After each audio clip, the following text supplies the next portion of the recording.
Bem-vindos, crianças, a mais um Relatos do Coveiro. Hoje vou contar mais uma história para vocês. Então senta aí e se prepara.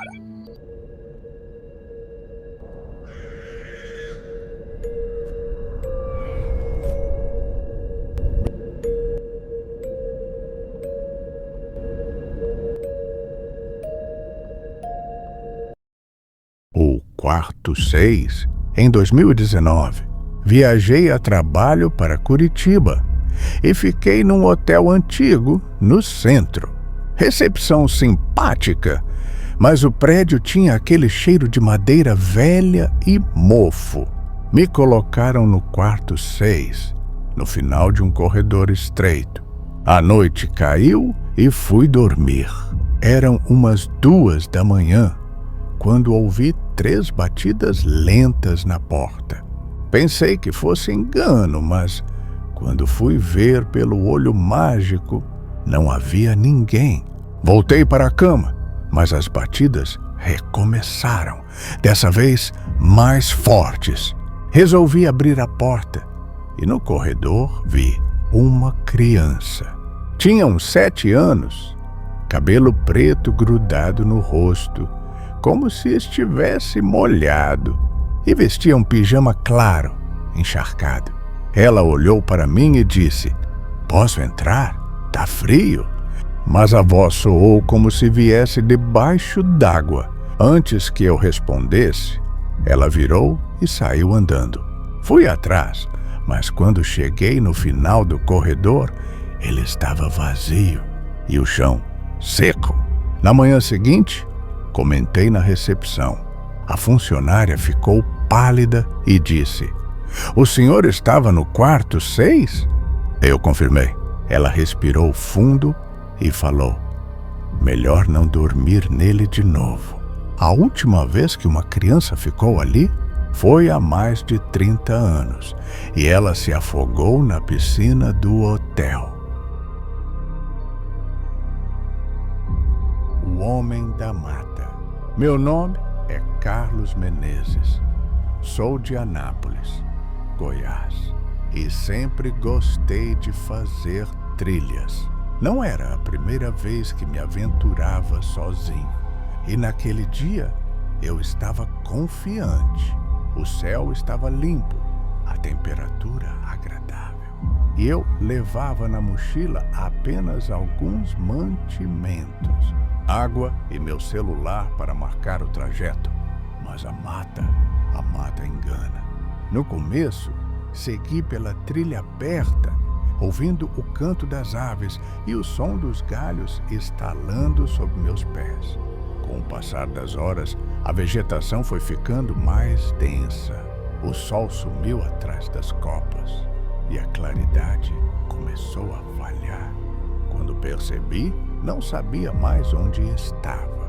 Tentei voltar pelo mesmo caminho, mas tudo parecia idêntico. Árvore atrás de árvore, sombra atrás de sombra. O GPS do celular não funcionava e a bateria estava acabando. Passei o resto do dia tentando encontrar um ponto conhecido. Nada. A noite caiu rápido. Fiz um abrigo improvisado e comi pouco. O frio da madrugada na chapada corta a pele como lâmina. O silêncio só era quebrado por passos distantes ou algo que parecia passos movendo-se entre as folhas secas. No segundo dia, a sede começou a apertar. Caminhei sem rumo e já quase no fim da tarde vi algo diferente. Um pequeno descampado. No centro, um acampamento. A lona era gasta, mas havia uma fogueira acesa. Sentado num toco estava um senhor. Rosto marcado, pele pálida, barba curta e um chapéu de feltro.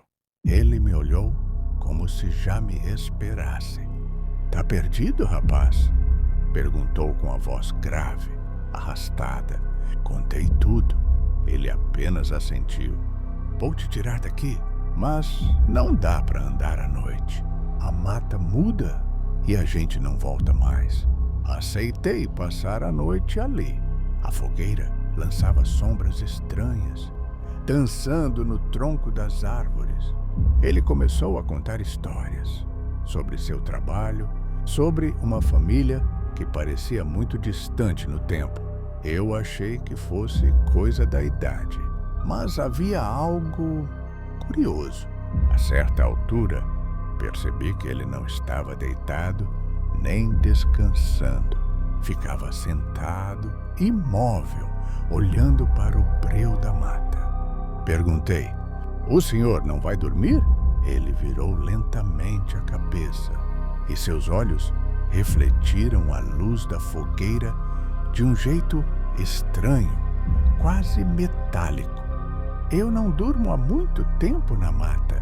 Temos que ficar acordados. Tem coisas que se aproximam quando a gente fecha os olhos."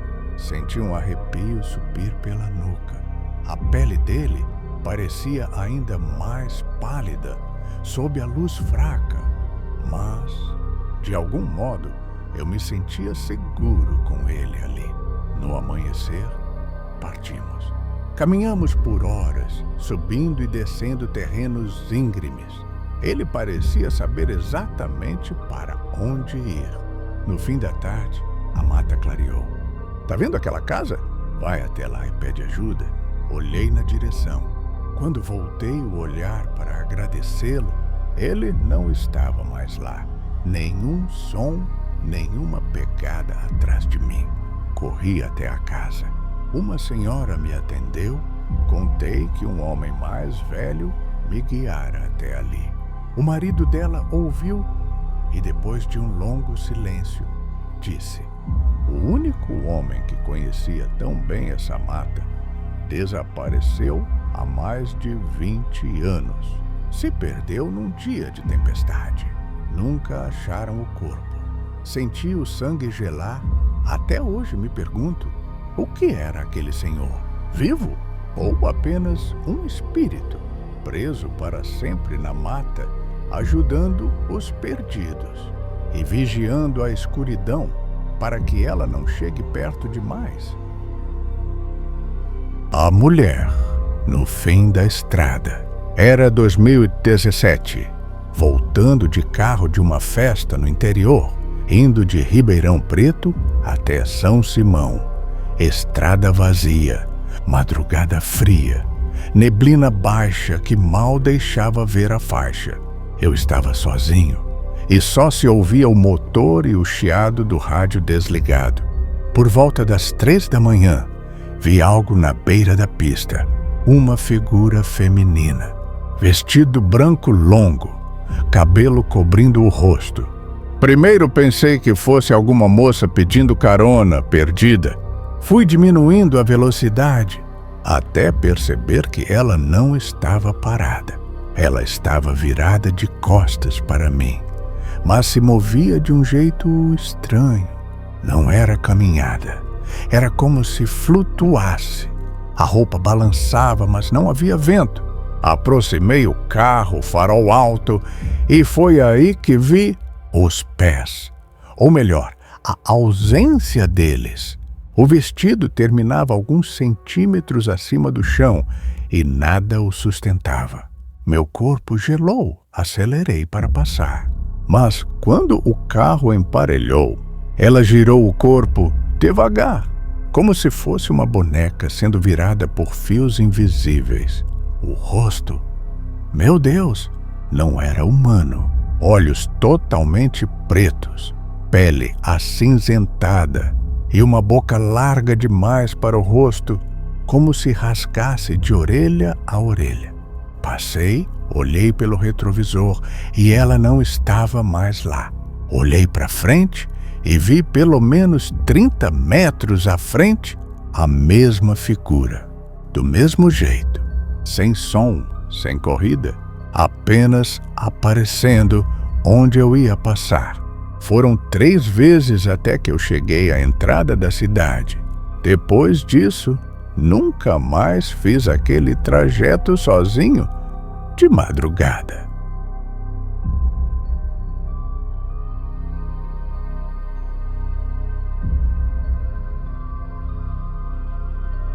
Casa dos Três Irmãos, baseado em um relato real.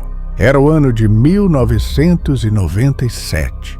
Eu tinha apenas 3 anos de idade quando tudo aconteceu. Meu mundo ainda era pequeno, mas o que vivi e ouvi depois jamais saiu da minha memória. Tudo se passou numa área rural do interior do Paraná. Um lugar simples, cercado por matas densas de eucalipto e casas esparsas de madeira antiga. O cheiro constante de terra úmida e lenha queimada preenchia o ar. Ali, muitos moradores viviam da extração dos eucaliptos, homens rústicos que chegavam em seus caminhões e cavalos com motosserras nas costas e o rosto endurecido pela vida. Minha avó morava naquela região, uma mulher forte, benzedeira respeitada, temente a Deus. Ela possuía 2 casas no terreno. Uma delas decidiu alugar para 3 irmãos que haviam vindo de Santa Catarina, justamente para trabalhar com a extração de eucaliptos. Os irmãos permaneceram ali por 2 meses. Trabalhavam durante o dia e à noite frequentavam um pequeno bar próximo, onde os lenhadores da região se reuniam para beber, jogar sinuca e truco. Era um ambiente carregado, onde o álcool frequentemente acendia faíscas de violência. Numa dessas noites, um morador local, que havia comprado um cavalo dos irmãos, apareceu no bar. O problema é que ele ainda não havia pago. Bastaram algumas doses para a discussão explodir. Vozes se ergueram, o ambiente ferveu. Um dos irmãos se levantou e disse: "Se não pagar, a dívida vai ser com a vida." Dias depois, o homem simplesmente desapareceu. E logo em seguida, os 3 irmãos catarinenses foram embora às pressas, sem despedidas, sem explicações. Deixaram para trás roupas, ferramentas e até o cavalo da discórdia, amarrado no curral dos fundos. Minha avó, sem saber de nada, limpou a casa e cedeu o espaço para minha tia e o marido. Era uma casa de sítio, antiga, com o banheiro construído do lado de fora, afastado. Próximo ao vaso sanitário havia uma máquina de lavar, item raro e caro na época, guardado ali por segurança.